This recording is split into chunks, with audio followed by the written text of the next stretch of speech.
எத்தா தன் காரியங்களை எல்லாம் மிஸ்பாவிலே தேவ சந்நிதியில போய் சொன்னா. நீ சொல்ல வேண்டிய இடம், நீ சொல்ல வேண்டிய உன் பிரச்சனைகளை, உன் தேவைகளை, உன் விண்ணப்பங்களை நீ சொல்ல வேண்டிய இடம் எது தெரியுமா?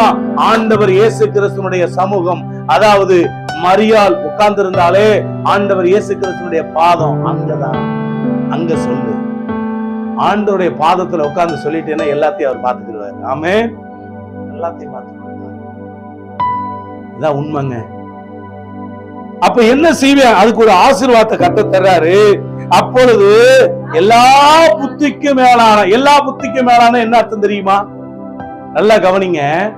நீங்க ஒரு பிரச்சனைன்னு வச்சுக்கோங்க, பிரச்சனைக்கு புத்தி சொல்ற ஆளுகளை பார்க்கணும். ஆனா காசு கேட்டு பாருங்க, ஓடி போயிடுவாங்க. இல்ல, காசு மட்டும் கேட்டு பாருங்க, அந்த புத்தி சொல்ல வர்றாங்கல்ல, ஆமா எனக்கு கொஞ்சம் உடம்பு முடியலைங்க அப்படின்னு சொன்னா போதும், அதை அரைச்சு குடிங்க, இந்த ஆஸ்பத்திரிக்கு போங்க, அந்த மாத்திரையை சாப்பிடுங்க, அந்த ஹோமியோபதியை பாருங்க, அந்த சித்தா மருந்த பாருங்கன்னு சொல்லி புத்தி சொல்றதுக்கு ஓடி வருவாங்க. ஏங்க, போக முடியாத சூழல்ல கொஞ்சம் ஆஸ்பத்திரி செலவு பண்ண காசு இல்லாம இருக்கு, கொஞ்சம் கொடுத்து உதவுங்கன்னு தரமாட்டாங்க, ஓடிடுவாங்க. அப்ப எல்லா புத்திக்கும் மேலான தேவ சமாதானம். நல்லா கவனிங்க. இந்த தேவ சமாதானம் மனசுக்குள்ள, இருதயத்துக்குள்ள வந்துருச்சுன்னா உனக்கு வியாதியே வராது. டிப்ரெஷன், பிரஷர் அதனால வருது.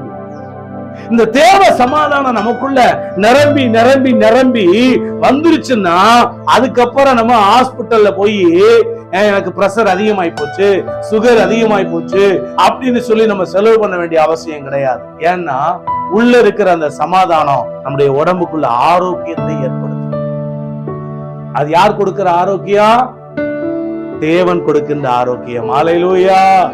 ஆமா, பாருங்க, எல்லா புத்திக்கும் மேலான தேவ சமாதானம் உங்க இருதயத்தை, உங்க சிந்தைகளை கிறிஸ்து இயேசுக்குள்ளாக காத்துக்கொள்ளும் சொல்றார் ஆண்டவர்.